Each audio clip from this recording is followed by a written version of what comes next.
Hola, ¿qué tal? Buenas tardes a todos y a todas. Gracias por acercarse. Bienvenidos a esta charla en el marco del segundo Congreso sobre Gombrowicz en Buenos Aires. Para mí es un placer. Yo soy Malena Rey. Me encanta que me hayan invitado a participar para moderar esta mesa que se llama Gombrowicz, un desubicado. Opinión que creo que compartimos todos, ¿no? Un desubicado en tiempo, en espacio, incluso en este presente. Estar acá hoy a la tarde pensando en Gombrowicz es una forma de corrernos también y de desubicarnos nosotras con él. Así que voy a presentar a los tres invitados a esta mesa. La idea es escuchar sus textos, sus reflexiones, que son bien distintas entre sí. Después les voy a hacer algunas preguntas, tal vez, un poco improvisadas, y también ustedes van a poder preguntar o consultar lo que necesiten. Bueno, el primero que va a hablar es Lucas Daniel Colli, que vive en Santiago del Estero y que viajó especialmente para esta ocasión. Él es doctor en filosofía por la Universidad Nacional de Córdoba y docente e investigador en la UNCE y en la UNT. Publicó las novelas Faustino, 1958, Estación Gombrowicz y Ciudad sin sombras, además de otros libros de cuentos y de ensayos. Después vamos a escuchar a Juan Manuel Conforte, que es practicante de psicoanálisis y también escribe y publica artículos en la Gaceta de Deodoro, en La Voz del Interior y en la revista del programa de psicoanálisis en la cultura Exordio. Él viene de Córdoba. También en revistas literarias como La Caja Muda y Diccionario, y participó como autor en los libros La Escritura y lo Sagrado y La Obstinación de la Escritura, postales japonesas. Forma parte del comité editor de Nombres, una revista de filosofía. Bueno, y por último vamos a escuchar a Gerardo Arenas, que él es psicoanalista, miembro de la EOL y de la AMP, es docente en la maestría de Clínica Psicoanalítica de la UNSAM y director del Seminario Internacional Itaipú. Algunos de los títulos de sus libros son La Flecha de Eros, Sobre la tumba de Freud y Pasos hacia una economía de los goces. Tradujo obras de Lacan y Miller, entre otros. Bueno, los escuchamos.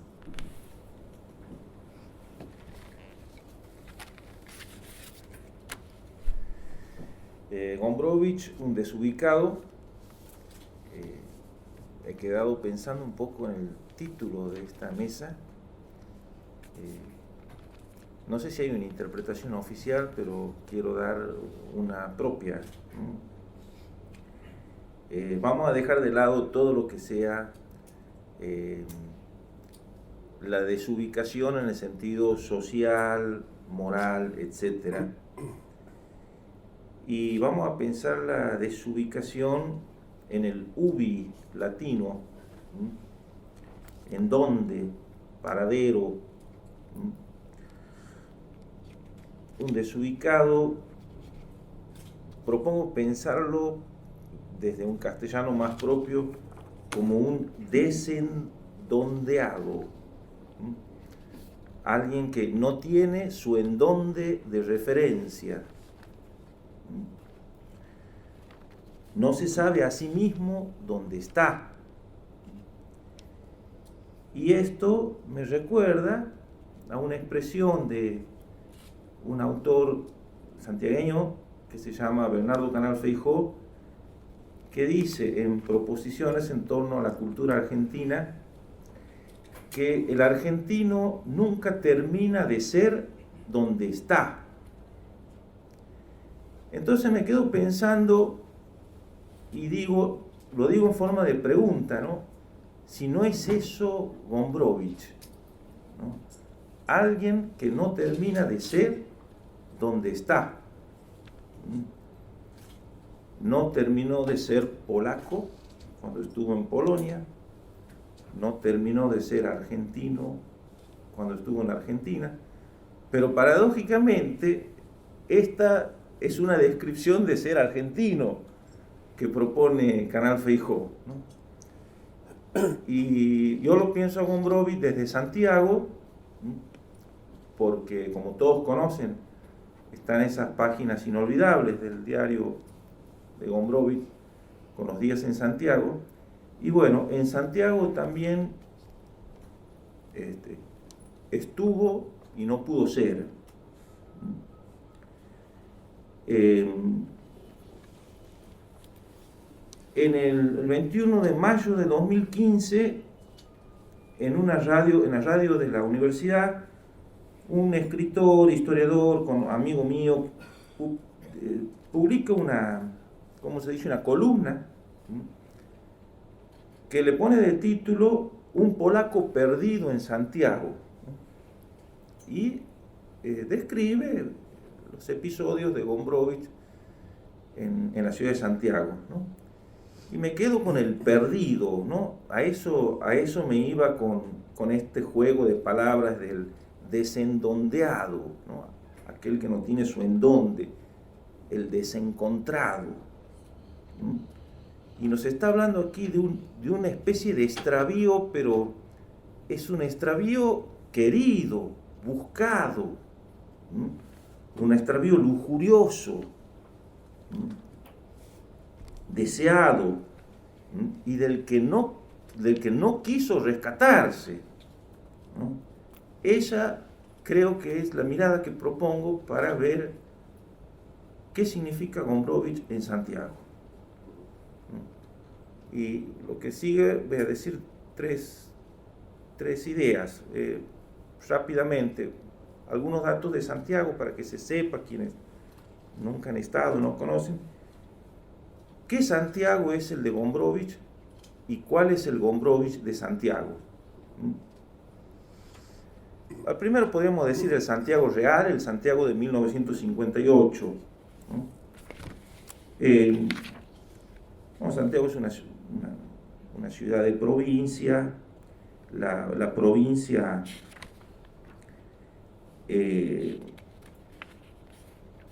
forma parte de lo que es el NOA, es un lugar donde ha habido muchos procesos civilizatorios, poshispánicos y prehispánicos, ¿no? Ha habido incluso, se habla de conquistas intracontinentales, cuando los incas dominaban a las comunidades originarias que había en la región.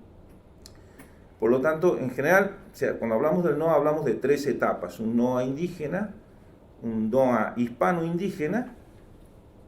Cuando digo NOA indígena me refiero antes de los españoles, ¿no? Hispano-indígena, y un NOA moderno constituido desde la nación, a partir de la organización nacional, ¿no?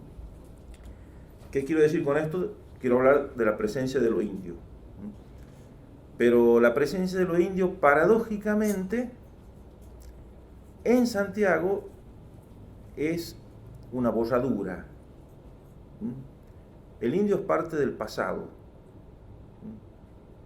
Para los santiagueños, en Santiago no hay indios, y nosotros vemos las caras y todos tenemos o aparece en algún lado la presencia de los indios, pero en Santiago no hay indios.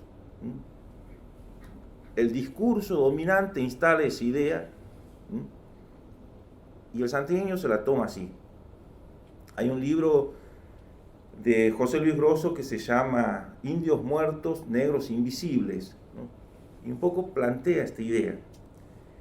Digo esto para que después hablemos de el erotismo de Gombrowicz en relación con lo indio. Gombrowicz ve lo que en Santiago se quiere invisibilizar. Eso por un lado. Después quiero dar algunos datos nada más. Santiago tiene cerca de 900.000 habitantes, en 1958 tenía 476.000. La provincia, la ciudad, debe haber tenido un tercio de esa cantidad de habitantes. De 27 departamentos que posee, en 14 se sigue hablando quichua. Más o menos entre 80 y 160.000 hablantes es lo que podría haber. En 1958, Gombrowicz llega a Santiago a una ciudad donde tenía una actividad cultural importante, y estimo que mucho más importante de la que tiene en el presente. Había pasado quizá la época más brillante, ¿no? Que ha sido entre los años 20 y 40, que ha sido la época que se conoce con el movimiento cultural La Brasa, donde pertenecen personalidades muy importantes que de algún modo u otro han entrado en contacto con Gombrowicz. Hablo de Bernardo Canal Feijó, Clementina Rosa Quenel, Orestes Di Lulo, que eran como una generación que estaba ahí. Pero quienes van a ser amigos de Gombrowicz son aquellos que se nuclean en torno al grupo Dimensión. El grupo Dimensión es aquel que había sido generado a partir de la acción cultural de Francisco Santucho, ¿no? Gombrowicz ha sido amigo de Francisco, el negro Santucho, y de Roberto Santucho, ¿no? Este grupo funda una revista, que es la revista Dimensión. Tienen una librería. La librería, en principio es la librería Aymara, pero a partir del año 57 va a ser la librería Dimensión, librería que conoció Gombrowicz, de la que habla en el diario. Por lo menos cuenta ahí, los Santucho tienen una revista, dice, tienen una librería que tuvo una actividad cultural muy importante, con visitas de personalidades que para un lugar como Santiago eran bastante relevantes, ¿no? Por empezar por Gombrowicz, Miguel Ángel Asturias, Rodolfo Kusch. Ese es el ambiente, no quiero abundar en más datos, pero ese es un poco el ambiente en que desembarca Gombrowicz. Paralelamente a la revista, en Santiago se publica la revista Dimensión, pero Gombrowicz está publicando en Cultura, aquella revista de los exiliados polacos, y se producen ahí algunos cruces, porque como se publica el diario, parte del diario en Cultura, los Santucho se enteran de que en esta revista Cultura se está hablando de la revista Dimensión, porque Gombrowicz había escrito esto, ¿no? Entonces sacan en la revista Dimensión, para darse importancia, que estaban siendo conocidos fuera de la Argentina a través de esta revista. Bien, el Santiago de Gombrowicz. Dos notas voy a dar rápidamente, ¿no? Que es lo que creo que son las representaciones que encontramos en el diario sobre la ciudad. Gombrowicz llega con una mirada muy especial, ¿no? La mirada que va a desarrollar aquí, es una mirada de la que no puede tomar distancia. Por un lado, él es muy permeable a todo lo que observa y encuentra en Santiago, y está en una actitud de recepción de todo, pero al mismo tiempo es una mirada que inventa, que modifica, que cambia la realidad, ¿no? En esa mirada aparecen, por un lado, dos temas claves que están ahí, que es el erotismo, por un lado, y el posicionamiento, digamos, polémico frente a lo que yo diría los discursos identitarios santiagueños y del interior del país. En relación a lo primero, el erotismo, bueno, todos conocen, todos han leído esas páginas intensas que hay de sus descripciones de situaciones donde se cruza con rostros indios, en los que encuentra una belleza muy sutil, pero después se pregunta, se cuestiona. Hay una belleza, hay una ambigüedad en esa belleza que la explota muy bien en el diario. Por un lado, por lo salvaje que se manifiesta, las manos de un muchacho en la conferencia de la Biblioteca Sarmiento, por ejemplo, pero por otro lado es una belleza incompleta, inacabada, precaria, que no llega. Por eso, bueno, es uno de los sentidos de esa pregunta que aparece ahí, belleza en Santiago. Ese erotismo frente a lo indio lo va a combinar en una operación compleja con lo oriental. hay sugerencias en el diario donde encuentra que hay una reminiscencia oriente en Santiago, en el ambiente santiagueño, en los rostros indios de Santiago. Huele a oriente, dice, apenas están empezando las primeras páginas de la parte de Santiago. En otro pasaje dice, una maravilla de muchacho odalisca, urí, tierna, cálida, elástica. Y nos parece, cuando menos nos llama la atención, ¿no?, esta conexión entre lo santiagueño, lo indio con lo oriental. Y no podemos menos que pensar en Sarmiento, que hace la misma operación en el Facundo, cuando se pone a hablar de las caravanas de gauchos que transitan la llanura ilimitada, como, al igual que los beduinos en el desierto. Bueno, hay una coincidencia, no sé si Gombrowicz habrá visto algo ahí en el Facundo, no sé ni siquiera si lo habrá leído, ¿no? Pero está esa coincidencia. Bueno, y en relación con el segundo tema, que me interesa un poco más exponerlo, ¿no?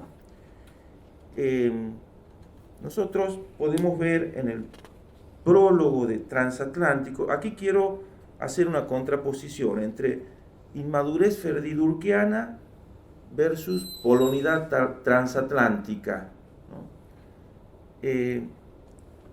Nosotros vemos en el prólogo de Transatlántico, prólogo de 1957, ¿no?, por lo menos es la fecha que aparece en la edición, es decir, un año antes de su estadía en Santiago del Estero, dice lo siguiente: nuestros complejos polacos son aún demasiado fuertes y las tradiciones pesan en exceso sobre nosotros.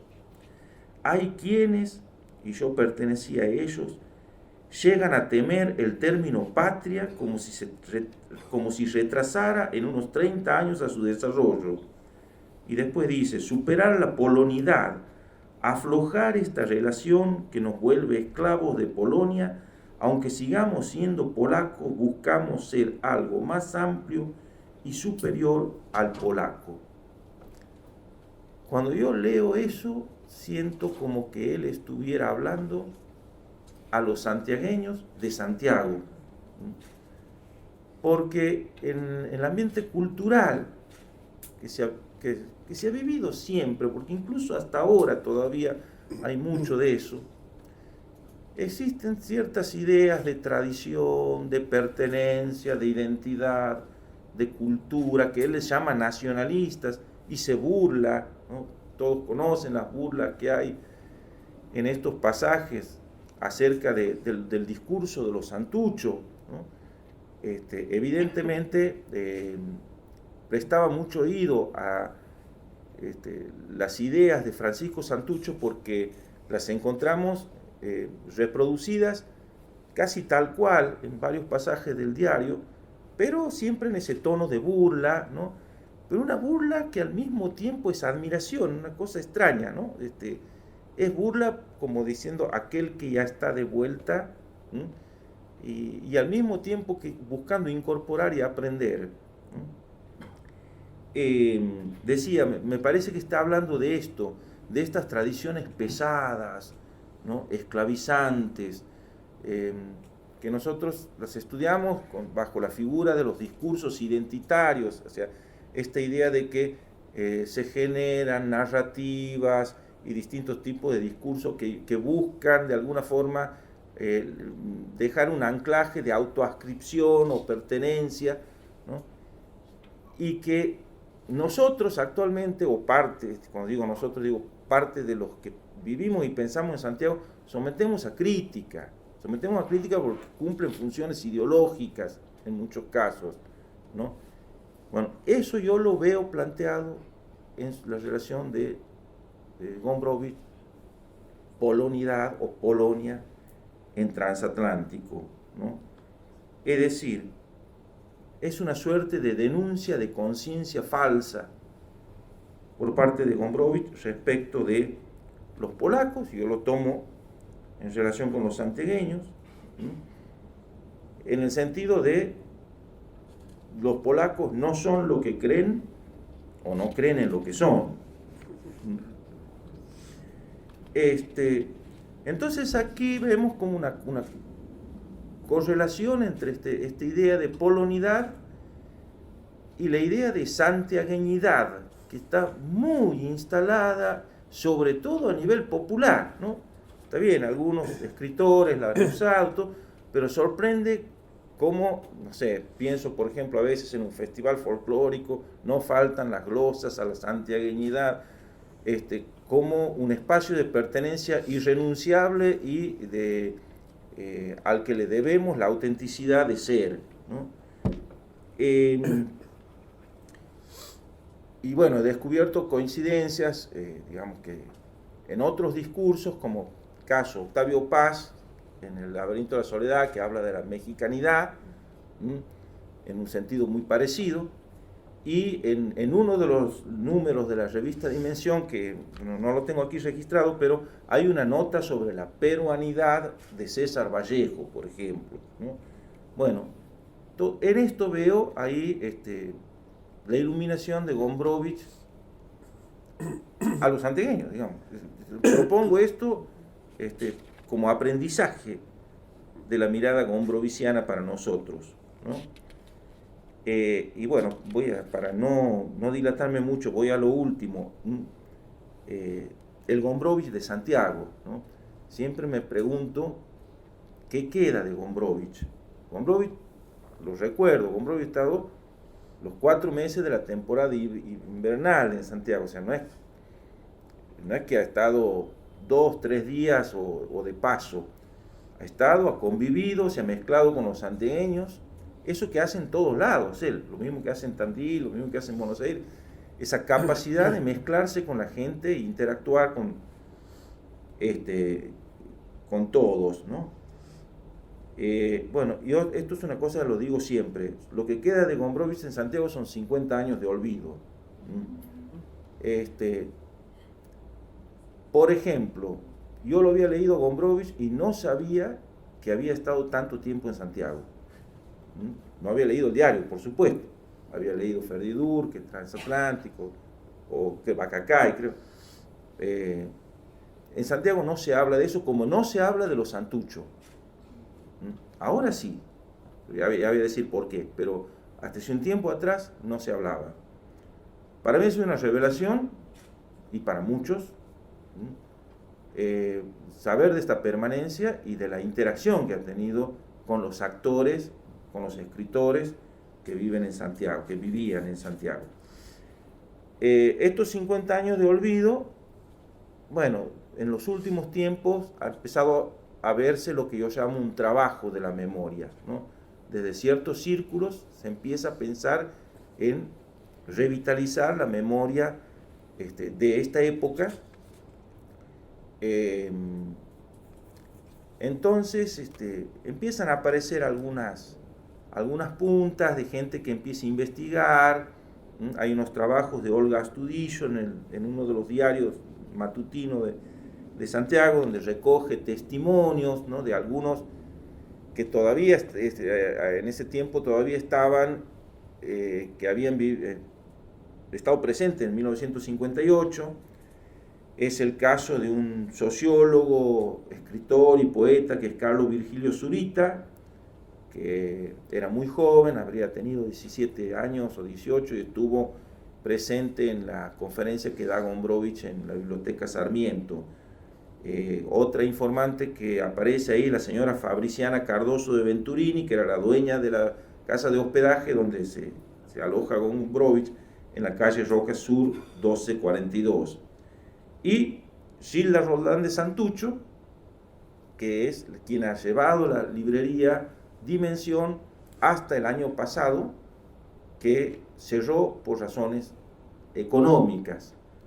No cerró durante el proceso militar, sufrió toda la persecución, la desaparición y muerte de Francisco Santucho, de Roberto Santucho, la persecución a la familia Santucho, y la librería sobrevivió.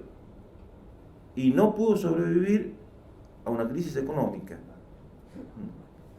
Y con posterioridad, bueno, falleció Gilda, bueno, pero ella ha sido un informante importante para activar esa memoria, ¿no?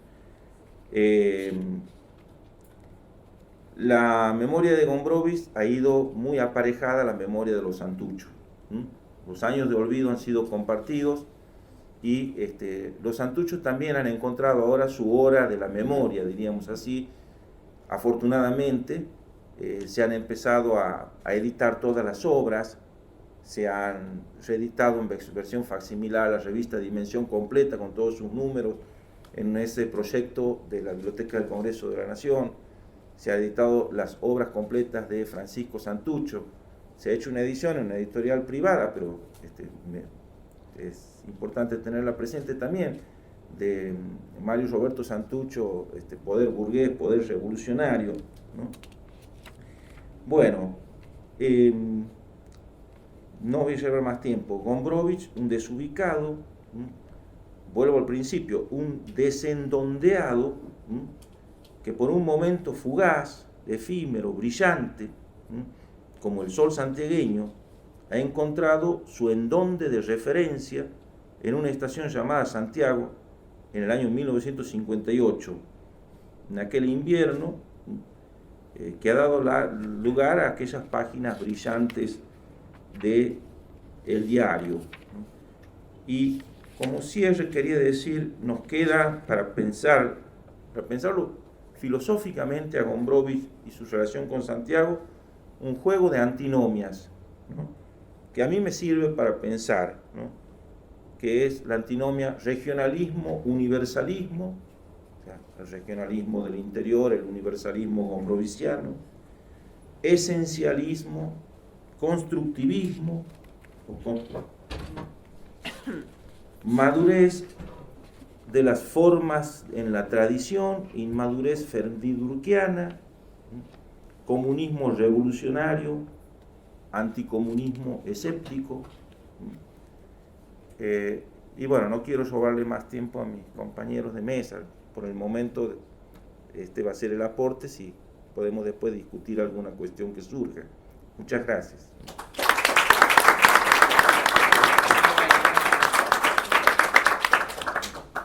Bien, si no está ese, ¿no? Parece que sigue. Bueno, en principio agradecer al Congreso, agradecerle a Nicolás la invitación. Bueno, en el momento que llegó, decíamos recién que Gombrowicz era una cosa molesta, ¿no? Yo digo, ¿qué voy a hacer? ¿Vas a hablar de los grafitis? De los grafitis, no sé de qué grafitis estás hablando, Nicolás. Bueno, ¿por qué digo Gombrowicz? No, la verdad que no voy a poder, tengo un montón de cosas que hacer en ese momento, no. Y Nicolás, pero vas a venir al coloquio porque estaría bueno. No, hasta que de repente me encuentro con un libro, y que es este libro de Horacio González, Evita, una militante en el Camarín. Y cuando me encuentro con el libro, encuentro una buena excusa para hablar de Gombrowicz y escribir algo sobre Gombrowicz que les voy a leer ahora. Porque, digamos, más allá de la cuestión biográfica, está la desubicación de Gombrowicz en la literatura, ya no, digamos, como persona, sino como personaje, digamos, ¿no? ¿Qué lugar encuentra Gombrowicz en la literatura argentina? Bueno, encuentra un lugar como personaje, y es un poco lo que se lo voy a leer, ¿sí? Quisiera comenzar lateralmente, no dejar de señalar que el centro de gravedad de lo que escriba será la figura de Gombrowicz, pero para entrar a este Gombrowicz, primero hay que tomar una tangente. Vamos, entonces, a comenzar por otro libro, el último gran bestseller de nuestra Republiqueta de las Letras, Sinceramente, el libro de Cristina Fernández de Kirchner. No se angustian, Gombrowicz no es evocado en el libro de Cristina. Lo digo por las dudas, ¿no? Pero de una manera curiosa y desubicada sus caminos se cruzan. Comencemos entonces desde hace unos meses atrás, cuando el libro de la expresidenta salió a la venta y dio el batacazo en las bateas de las librerías. Cerca de 200.000 ejemplares se vendieron en unas semanas y los libreros tenían ya vendidos o reservados por anticipado otro tanto. Un verdadero fenómeno editorial que sobrepasó la fiebre de las sagas juveniles y puso de manifiesto la política como el principal escenario de las pasiones argentinas. Fue difícil, en ese contexto, no hacer la comparación de este libro con aquel otro que en el siglo pasado fue capaz de despertar pasiones similares. En 1951, Ediciones Peuser ponía en circulación La razón de mi vida, la autobiografía de Eva Duarte de Perón. El libro contó con una tirada de 300.000 ejemplares y generó fuertes controversias. Entre los boicots comerciales, la acusación de propaganda fascista por parte de los opositores al peronismo y como corolario, la muerte de Evita unos meses después de su publicación. La razón de mi vida se convirtió en un ícono del lenguaje político argentino, irrumpiendo en hogares donde ocupaba el lugar privilegiado, no solo de libro único, sino de único libro. Más allá de las comparaciones y del impacto directo sobre la vida política, esos dos títulos nos ponen de frente a un tema muchas veces transitado, que es el vínculo entre ficción y política, o mejor, entre lenguaje ficcional y lenguaje político. Como si hubiese, tal vez, un entre ambos, un habla neutra, al decir de Blanchot, que descompleta el paradigma que las opondría e inaugurara un habla en la cual por momentos la política es la verdad de la ficción y la ficción la verdad de la política. Es decir, que la política como ficción o la ficción como política es un tema que la crítica ha abordado por momentos desde un cierto prejuicio de límites, con las consabidas excepciones, la literatura de Sarmiento, por caso.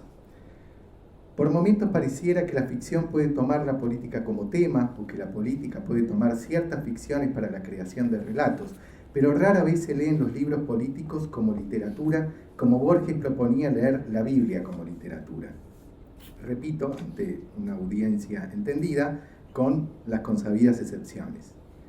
En este sentido, La razón de mi vida, sinceramente, son quizá piezas únicas de un género que conjuga intervención política, relato confesional, tratado de filosofía práctica, anecdotario, novela romántica al estilo Corín Tellado e impacto comercial al estilo Harry Potter. La desfiguración de la forma literaria y de la forma política en este punto es notable.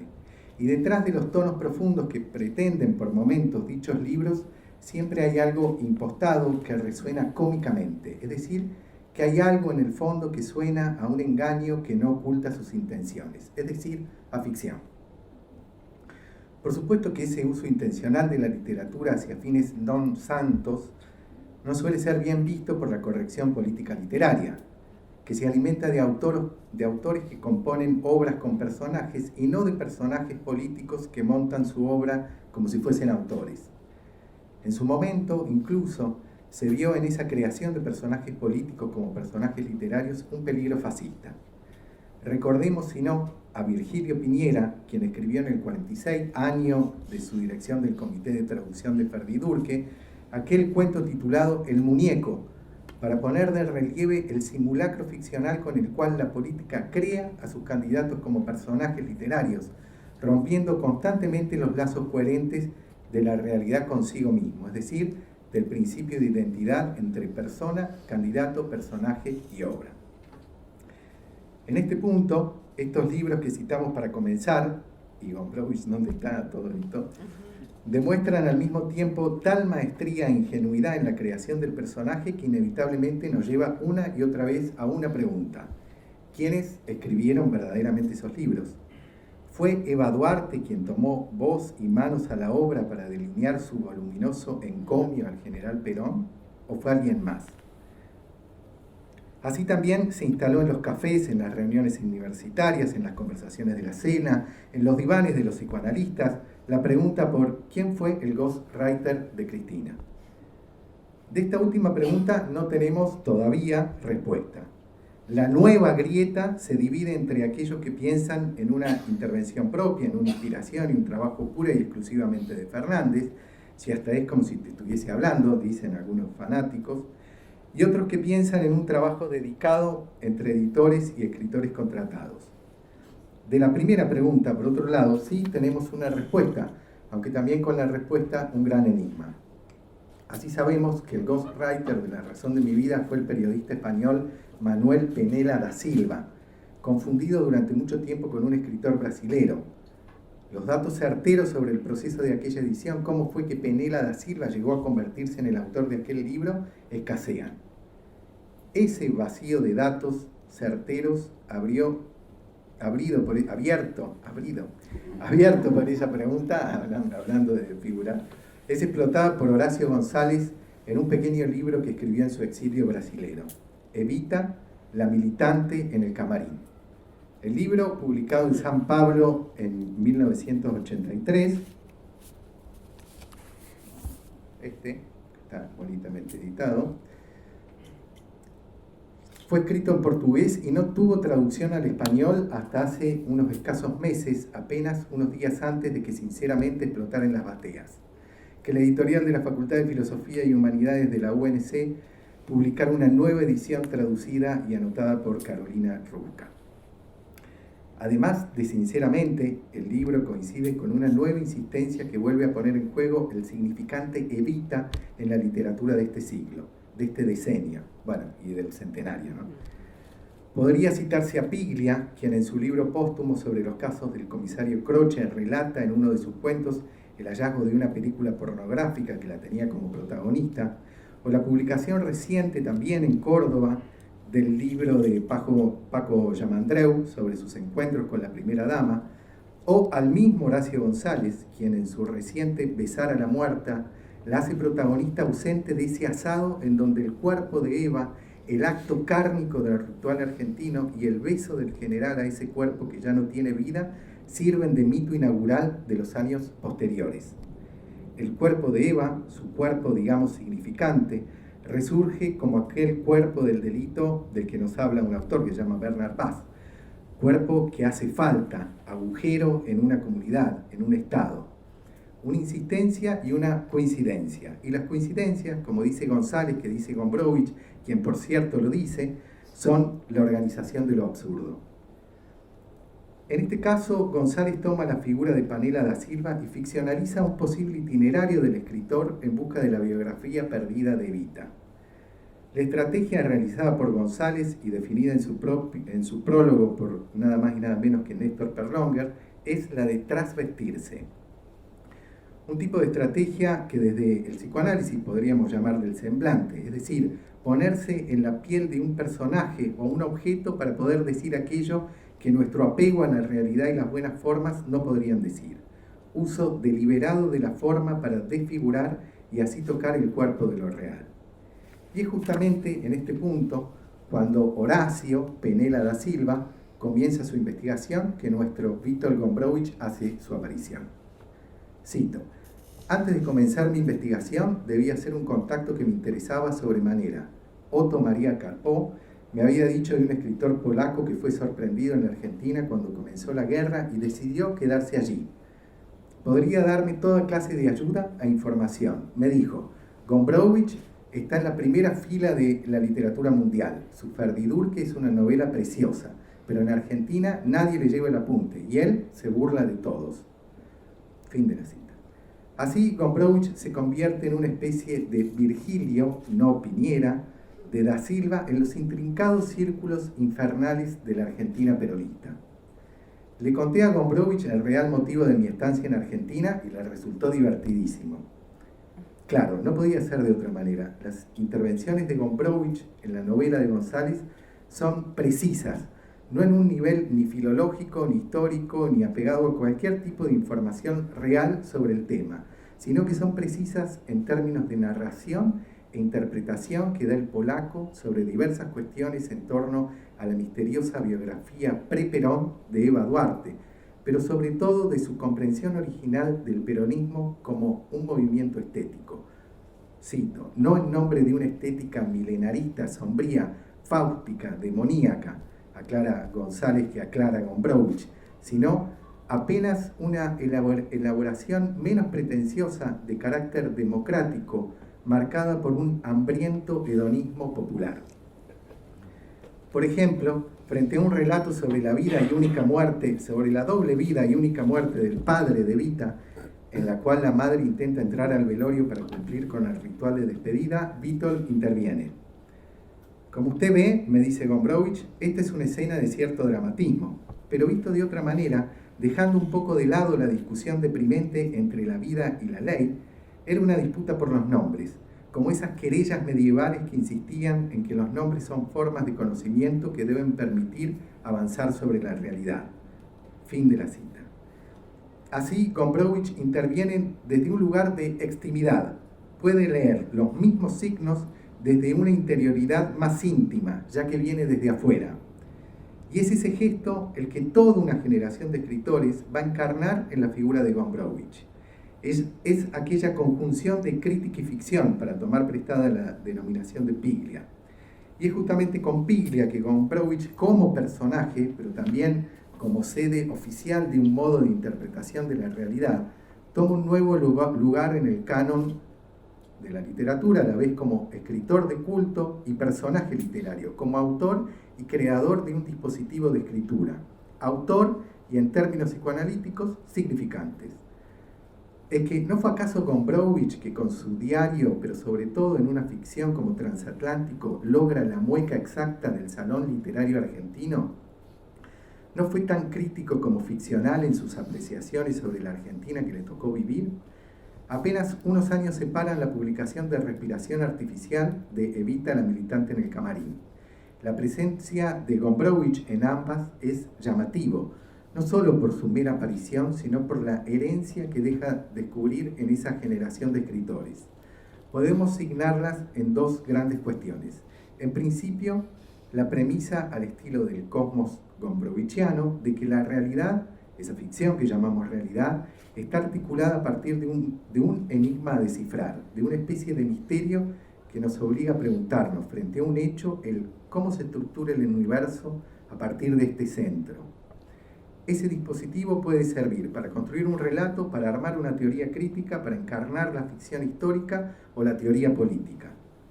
En segundo lugar, el tomar la realidad por mero escenario y a los protagonistas como meros personajes, como gestos que tomados in medias res nos descubren una mueca alucinada de lo que constituye un cuerpo, como cuerpo político, como corpus teórico, como corpus social. Así, en esos dos movimientos, los límites certeros entre realidad y ficción, y así entre, por ejemplo, política y ficción, ponen en juego un borramiento que nos da una escena rica en desfiguraciones. En resumen, en estos dos libros, Gombrowicz es tomado al mismo tiempo como personaje y como dispositivo de lectura. Podríamos decir que Gombrowicz se disfraza de Gombrowicz.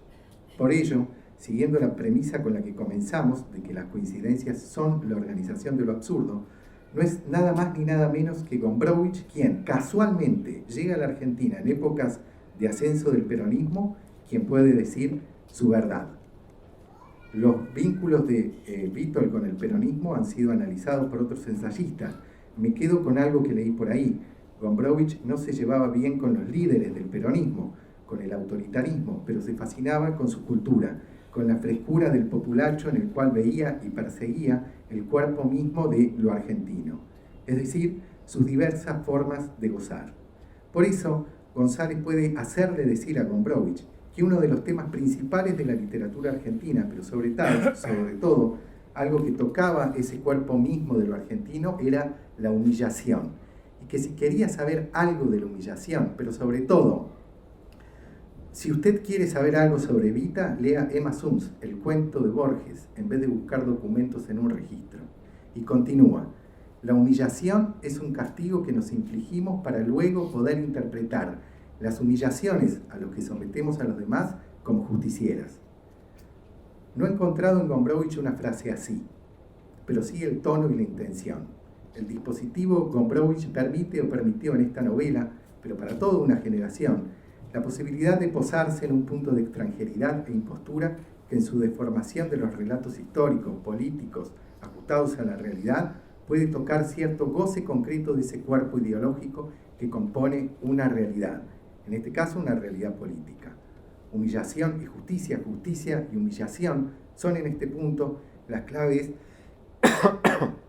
con las que Víctor González, le podemos poner así, para seguir con los transvestismos, interpretan el peronismo, su proscripción y finalmente su trágico retorno.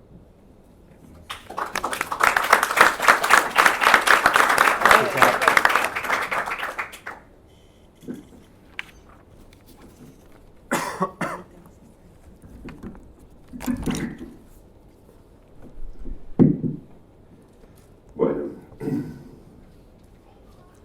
buenas tardes. A pesar de que Cicerón sugería que empecemos a hablar o a escribir tratando de ganarnos la buena disposición de la audiencia o del lector respectivamente, empezaré haciendo una confesión que puede valerme algunos tomatazos de ustedes. Esta mesa se titula Gombrowicz, un desubicado, y yo mismo me siento también desubicado, incómodo, como cuando fui por primera vez a un estadio de fútbol. Porque mi tío, de Boca, me llevó a mí, hincha de River, para que yo pudiera ver el superclásico, desde la tribuna de Boca. Y aquí me pasa algo similar. Cuando Nicolás Hoffman me invitó a participar en este congreso, le dije que ni de lejos soy especialista en Gombrowicz. Él insistió y aquí estoy. Pero omití aclararle, o más bien, confesarle, que además me gusta Borges, quien para Gombrowicz era como River para Boca. Así que pueden ustedes arrojarme sus tomates si quieren. La responsabilidad es mía por haber aceptado. Confieso, entonces, que de Gombrowicz me gustan su inteligencia, su originalidad, su humor y su coherencia, pero no su estilo. ¿Y por qué, sin embargo, le dije a Nicolás que quería aquí hablar justamente sobre el estilo? Porque entre las cosas que me gustan de Gombrowicz, mi preferida es el modo en que aborda el problema del estilo, en un nivel no conceptual y abstracto, sino concreto, pragmático. Él mismo escribió que, si bien no entendía demasiado de teorías, tenía bastante olfato en lo que a estilo se refiere. Y, en mi opinión, ha escrito sobre el asunto como nadie lo ha hecho. El del estilo es un problema que me apasiona y al que llegué de la mano de Lacan, quien a su vez llegó al psicoanálisis de la mano de ese problema. Por lo tanto, pensé que en este congreso mi mejor contribución sería decir dos palabras acerca de lo que el psicoanálisis me enseñó acerca del estilo y después contarles lo que Gombrowicz me enseñó al respecto. ¿En qué consiste el problema del estilo entonces? Lo que solemos llamar estilo, en especial cuando hablamos de las bellas artes o de la literatura, es el modo singular en que alguien emplea un instrumento universal o común. Si nos referimos a un escritor, ese instrumento es la lengua en que escribe, compartida por sus lectores, siempre y cuando la contingencia de esa elección singular, la elección de su modo de empleo, se reitere sin cesar, o sea, necesariamente. Por lo tanto, el estilo se encuentra, cual Tupac Amaru, tironeado por sus cuatro extremos, en la X formada por el cruce de dos tensiones insolubles: la tensión entre lo singular y lo universal en una dirección, y la tensión entre lo contingente y lo necesario en la dirección perpendicular. Y lo que con relación a esto me ha hecho interesar en Gombrowicz es que sus ficciones, ya sean relatos u obras teatrales, escenifican esas tensiones de una manera a la vez plástica e irónica. Debido a eso, lo considero el dramaturgo de las tensiones estilísticas por antonomasia. Para verlo en un ejemplo que le encantaba contar a Germán García, recuerden que el protagonista de Yvonne, la princesa de Borgoña, en síntesis razona de este modo: si lo que cualquier hombre hace para casarse es conseguir una hermosa muchacha, él no debe hacer lo mismo, porque es un príncipe, no es cualquiera.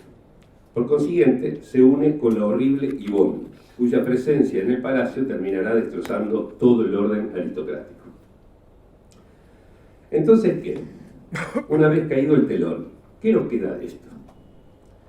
Escapar a lo universal, es decir, a lo que cualquiera puede hacer, es una entendible y hasta legítima aspiración del artista.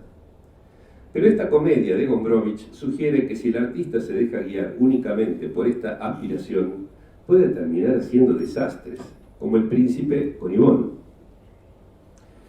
Ahora bien, el propio Gombrowicz reconoce hasta qué punto lo fascinan, a pesar de su notoria falta de belleza, o quizás a causa de ella, esas formas grotescas y terroríficas que, como Ivonne en la ficción o como el nazismo en el mundo, surgen para corromper el orden y destruir todo lo anteriormente venerable. Eso anterior, venerable o aristocrático es lo que él llama forma en un sentido universal. O sea, la forma compartida, forma buscada, que también es aceptada, la forma compartida, aceptada y repetida, que es aquello que se opone a la otra forma, la propia, esa forma buscada que también podemos llamar estilo, siempre y cuando entendamos este término en el sentido de lo único y lo singular. Para evitar confusiones, aclaro que voy a usar el término estilo solo cuando su connotación sea estrictamente la de lo singular, y en vez de hablar del estilo de una época o de una corriente literaria, por ejemplo, hablaré de forma a secas, como lo hace Gombrowicz. De manera que cabe decir que el estilo de un autor es su modo singular de romper con la forma predominante o hegemónica. Planteado bajo este ángulo, el problema del estilo resulta ser el meollo de Ferdi-Durque. Tal como el propio Gombrowicz lo expresa desde su prefacio a la edición castellana, esa novela suya, además de ser un relato, es parte de su lucha con la forma. Yo no tenía que ser ni maduro ni inmaduro, sino así como soy, escribe. El objetivo era allí manifestarse y expresarse en su estilo propio, crear ese estilo e incluso ser creado por él. La meta y el desafío de perfeccionarlo solo se plantean para el protagonista y para el autor en segundo lugar. Lo imperativo es, con urgencia, presentar batalla a la forma. Calculo que eso es lo que lo habrá llevado a despedirse de sus amigos porteños, gritándoles, según cuenta la leyenda, maten a Borges. No en vano el término vanguardia proviene del vocabulario bélico. Así, Gombrowicz lleva al primer plano las tensiones a las cuales el artista es sometido por el problema del estilo. En lo tocante a la pintura, Francis Bacon definió este problema en términos parecidos, o al menos convergentes, que Deleuze resume así. Antes de comenzar a pintar, han pasado muchas cosas, sin connotaciones políticas la frase. Y por eso, pintar requiere provocar una catástrofe que permita deshacerse de todo lo que precede, de todos los clichés que están ya sobre la tela, aún antes de que el pintor haya tomado su pincel. En este sentido, el artista siempre es un hincha oprimido por estar en la tribuna del equipo rival, tironeado entre el grito de gol que busca abrirse paso en su garganta y la obligación de festejar el gol que los demás celebran. Y esto es lo que no solo para la pintura, sino para las artes en general, plantea Ferdi-Durque. El ser humano no se exterioriza de modo concordante con su naturaleza, sino siempre en una definida forma que no proviene solo de él y que le es impuesta, dice Gombrowicz. En busca de forma y de expresión, batallamos con otros hombres por el modo de ser nuestro, agrega. Buscamos la forma y nos deleitamos con ella, o sufrimos por ella, o nos adaptamos a ella, la rompemos y violamos, o nos dejamos violar por ella, que así origina que entre nosotros nazcan cosas que no son de nosotros, concluye.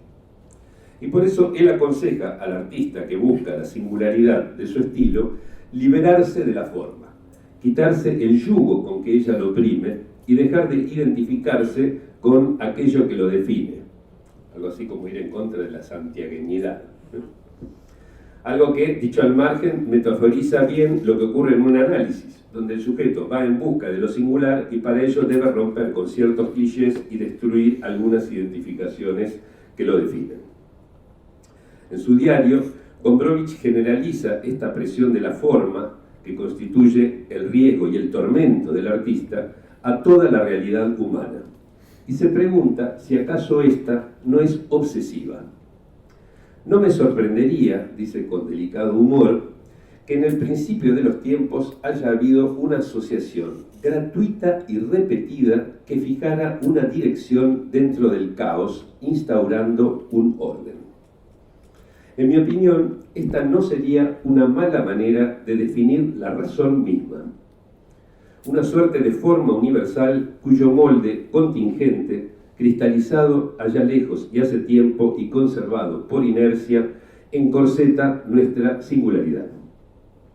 El artista, cuando hace pasar su tela, según dice Deleuze, por una catástrofe de hoguera y de tempestad, entabla una lucha contra el cliché, la misma que libra el protagonista de Ferdi Durke y también la que, en otro nivel, libra su propio autor. Por eso, los héroes de Gombrowicz son jóvenes o bien dan cuerpo al juvenil afán de desembarazarse de las ataduras del viejo orden. Si definimos el delirio como aquello que rompe con la razón, entonces todo artista está obligado, por su condición de tal, a ser delirante, y eso hace de él necesariamente un desubicado. Pero el problema del artista es, bajo cierto aspecto, el que cada uno de nosotros debe afrontar. Nuestra singularidad está en tensión con la homogeneidad universal provista, alentada y favorecida por las formas culturales. Y nuestro estilo es el modo en que en nosotros se plasma la irreductible tensión entre aquella singularidad y estas formas universales, entre la contingencia de las elecciones que nos forjaron y la necesidad de repetición que ellas engendran. ¿No les di acaso una muestra de mi propio estilo, confrontativo sin duda, al recordarles el consejo de Cicerón para luego contradecirlo a la manera de Houellebecq, al compararlos con hinchas de Boca mientras les revelaba que yo soy de River, o al presentarme en un congreso sobre Gombrowicz como un borgiano confeso? La genialidad de Gombrowicz consiste, a mi entender, en que ha logrado dar a esas dos tensiones propias del problema del estilo, singular universal, contingente necesario, unas plasmaciones dramáticas que, como lo recordé al principio, además de ser relatos u obras teatrales, son parte de su lucha personal con la forma. Que su manera de dar esa batalla, o sea, su estilo, no sea de mi agrado, entonces habla únicamente de mí, no de Gombrowicz, y por eso carece de importancia en esta mesa. Pero que él haya logrado dar esa batalla en ambos frentes y a la vez ganarla, me parece, en cambio, maravilloso y napoleónico. Por eso, su Ferdi Durke, donde el problema del estilo no es un metalenguaje que toma por objeto las producciones artísticas para hablar de ellas, sino la obra donde ese problema es el asunto y al mismo tiempo la puesta en escena del asunto, resulta ser una proeza inigualable, digna de mi mayor admiración, y ello a su vez la convierte, si acuerdan conmigo, en una obra maestra.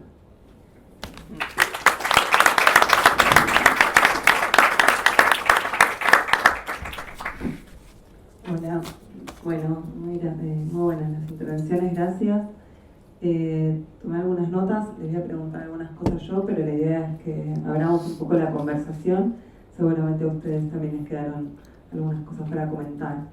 En relación a la primera ponencia, la de Lucas y Santiago del Estero y la presencia de Gombrowicz ahí, me quedé pensando cuando leí justamente Diario Argentino, una de las cosas que me generaron más curiosidad es el recorrido que organiza, digamos, Gombrowicz por la Argentina, cuán poco tradicional es y cuán poco pasa, digamos, por los grandes centros turísticos. O sea, no es el europeo que viene a ver Mar del Plata, Bariloche y el norte argentino, sino el polaco que va a Tandil, visita Goya, visita Necochea, se queda 4 meses en Santiago del Estero, va al Hotel Quequén, ahí cerca de Necochea también.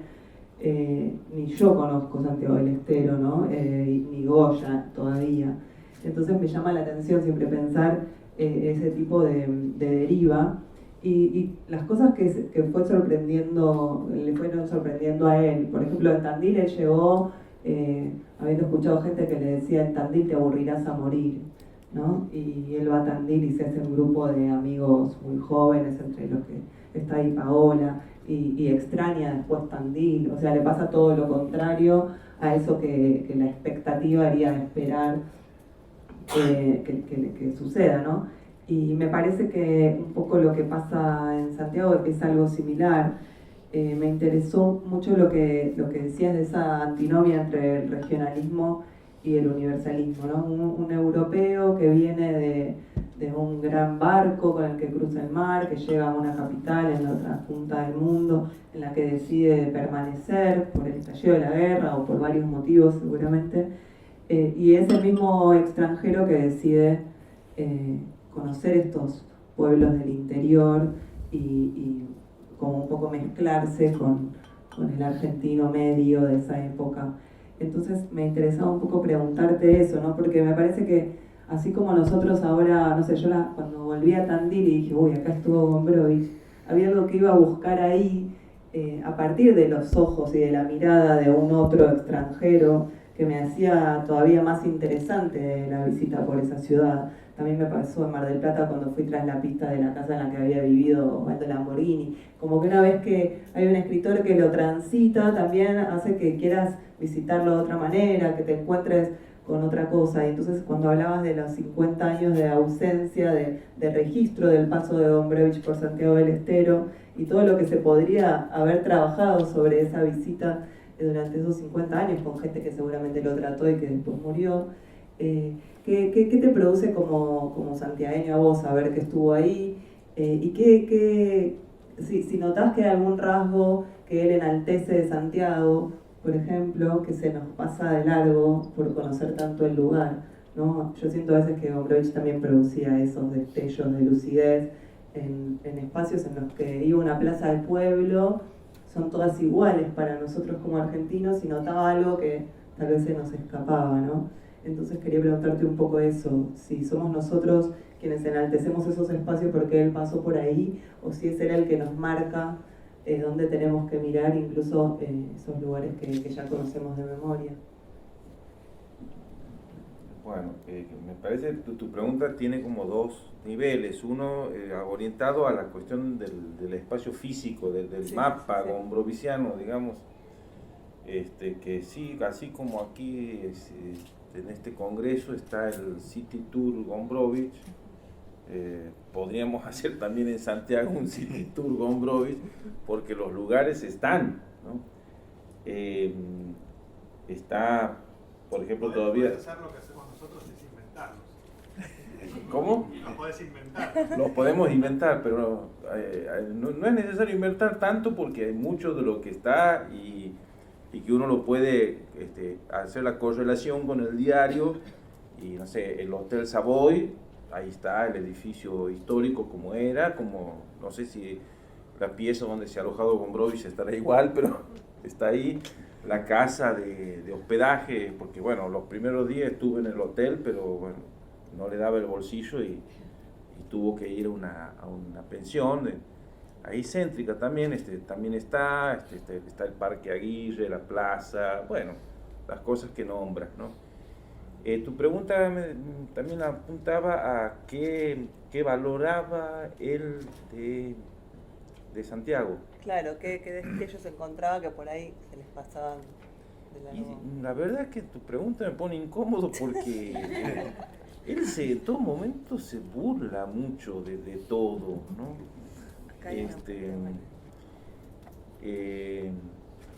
Lo que veo es que por lo menos se sentía cómodo con algunos santiagueños, y con otros, a otros le gustaba o sentía una seducción, y con otros se reía, ¿no? Me parece que, y además es difícil contestar esa pregunta, porque tengo que suponer una intención y una valoración por parte de él, ¿no? Pero está bueno pensarlo, ¿no? Me parece que, a ver, si uno podría hacerse esta pregunta, ¿qué queda de Santiago en Gombrowicz después? como decía ayer Nicolás, una hipótesis indemostrable. Bueno, sería una hipótesis indemostrable, pero hagamos el juego, ¿no? Yo creo que quedan ciertas voces. Creo que queda la voz de Francisco Santucho, creo que queda la voz de Mario Roberto Santucho, la voz de Canal Feijó, que nunca terminó de entender bien qué relación han tenido, porque no, cuando Gombrowicz está en Santiago, el canal estaba en Buenos Aires, ¿no? Pero lo conoce. Hay una voz también que yo he rescatado siempre a partir de una frase que hay en una carta, que es la voz de Clementina Quenel, una narradora de Santiago. Es un juego lo que estoy haciendo, no es absolutamente indemostrable, pero si otros lo han hecho en este congreso, yo también me tomo la atribución de hacerlo. ¿Ustedes quieren comentar algo? Sí. Yo no me acuerdo bien la referencia, pero me parece que es con Santucho, que suben un cerro. Es así, que mientras van subiendo el cerro, el otro le va hablando sobre el comunismo. Es un cerro donde están, creo que están itinerarios argentinos. Van subiendo un cerro y el otro le va hablando, un cerro que tiene la cruz arriba y tiene el itinerario de la Pasión de Cristo. No. En Tandil, ¿es? en Tandil. Sí. La procesión. Ah, bien. Sí. Pero no es con Santucho. No es con Santucho. No. Con Mario Claro. Salcedo. Me acordé esto que habías hablado de, ¿cómo era? El extravío buscado, ¿no? Sí. Que me pareció interesantísimo. Yo no soy un gombrowicziano, digamos, acendrado para nada, pero de la vida de él, algunas pocas cosas directamente a través del diario. Pero me parece muy interesante la expresión esta, porque muestra también que este problema que yo señalaba en el estilo, ¿sí?, que él hace en la obra y digamos el personaje también dentro de la obra, es lo que él hace en la vida, ¿no? Es decir, el extravío buscado, es decir, bueno, ¿dónde está el lugar común? Hay que desmarcarse de allí, ¿no? Totalmente. Pasando a la ponencia de Juan y Evita y Sinceramente y Gombrowicz, me parecía cuando te escuchaba que la figura de Gombrowicz es inagotable, ya lo sabemos, estamos en un segundo congreso, pero lo pensaba también, qué interesante es que, por ejemplo, para escribir un libro sobre Evita lo consulten a él y que a la vez una gran cantidad de escritores hayan sentido la necesidad de decir algo sobre Gombrowicz, ¿no? Como lo pienso eso siempre más allá de un libro en cuestión o de una frase en particular, cuán importante es que en su momento, tanto en Respiración Artificial de Biblia como en El Sebregondi de Osvaldo Lamborghini, funcione Gombrowicz como personaje, y como en una gran serie de escritores de esa misma época, de esa misma generación, hay textos escritos sobre Gombrowicz. Sábato, Biblia, Saer, todos tuvieron que decir algo sobre él, ¿no? Un poco, o asumirlo como personaje. Osvaldo Lamborghini arma un personaje que es una mezcla de su tío con Gombrowicz y construye a Sebregondi, y cómo a la vez lo empiezan a procesar en una lectura y en una reflexión sobre la literatura argentina de una manera como inevitable.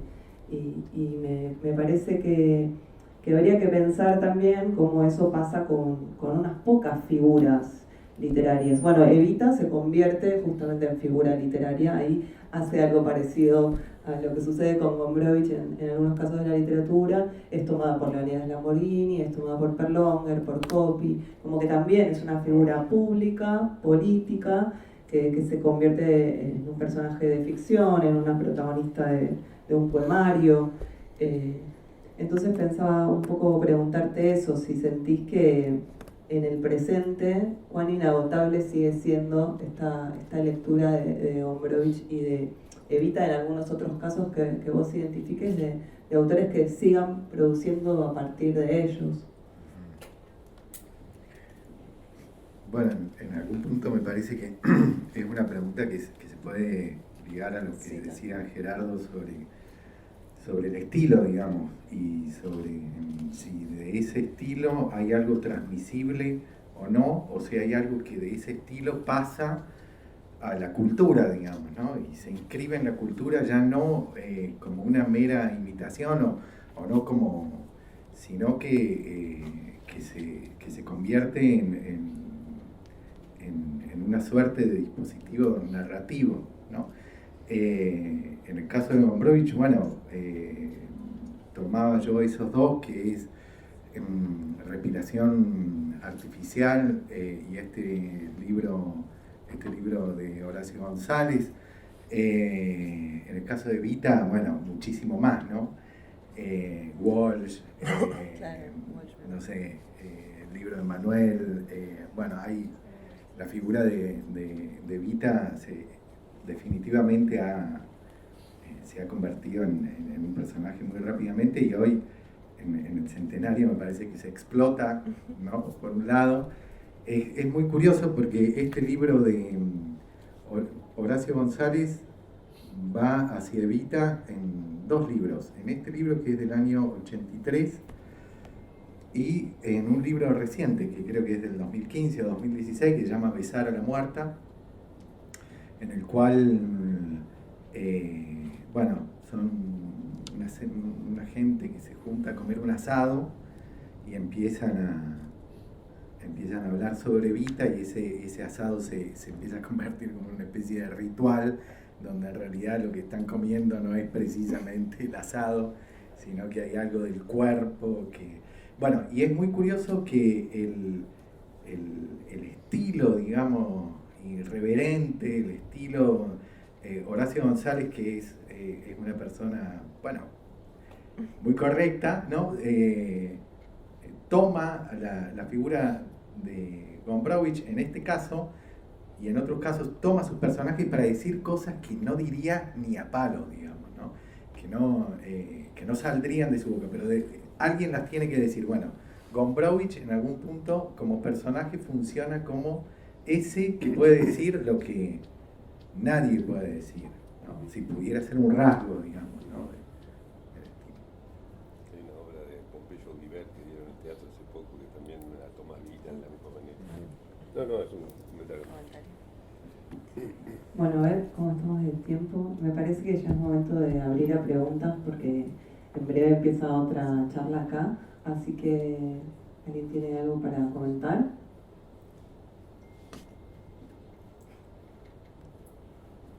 ¿Nadie seguro?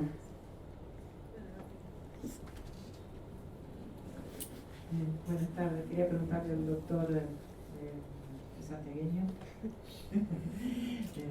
Yo conocí Santiago del Estero cuando era niña, visitaba Selva porque teníamos unos amigos, eso. Aún no conozco la capital, pero tengo que conocer la gente maravillosa de esa capital. Quería preguntarte por las cartas profanas, ese libro que yo leí con la duda que habrá sido real esa correspondencia con Gombrowicz, con Santucho. También se lo pregunté a la doctora Eva y dijo que algunas cartas fueron reales y las otras no. ¿Sabían de esta correspondencia? ¿De este libro? Del libro sí, pero la misma pregunta nos hemos hecho. Sí, sí. La misma pregunta nos hemos hecho y no podría, no tengo elementos para decir si ha habido cartas reales o no. O sea, están los mensajes que menciona Gombrowicz en el diario, todos esos juegos que había entre ellos, pero no conozco cartas reales. No sé, puede haber personas aquí, no sé, Eva, si has hallado algo más en tu búsqueda. Sí, a mí me consta que las cartas son inventadas. Pudo haber algunos, pero no. Creo que la mayoría son inventadas. Sí. César. Sí, tomaría, digamos, el concepto de ficción, que es, la verdad tiene estructura de ficción, es decir, que porque son inventadas son reales. Lo otro es una investigación, qué sé yo, policial, si ustedes quieren. O para un paper, para CONICET y ese tipo de cosas. Pero el Congreso Gombrowicz me parece que, como dice Conforte, Gombrowicz es un lugar de enunciación. Es un lugar de enunciación. Algunos lo toman y crea algo a partir de Gombrowicz. Sí, coincido absolutamente. No sé si mis compañeros quieren sumar algo sobre la Yo cuestión. no conozco la obra de la que hablas, no la leí. Sí, yo conozco Ojo de Agua, Sumampa, Salavina y Santiago del Estero. Para que consten nada. Voy a decir algo más. Fui docente secundario en la escuela de Ojo de Agua en el año 98 y prácticamente me echaron de esa escuela porque me pidieron que dé un discurso de fin de año a los chicos y yo tomé unos fragmentos de Gombrowicz citándolo a Santucho sobre la...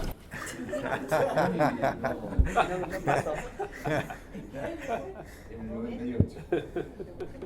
Bueno, eso digamos, refuerza lo que veníamos planteando, ¿no?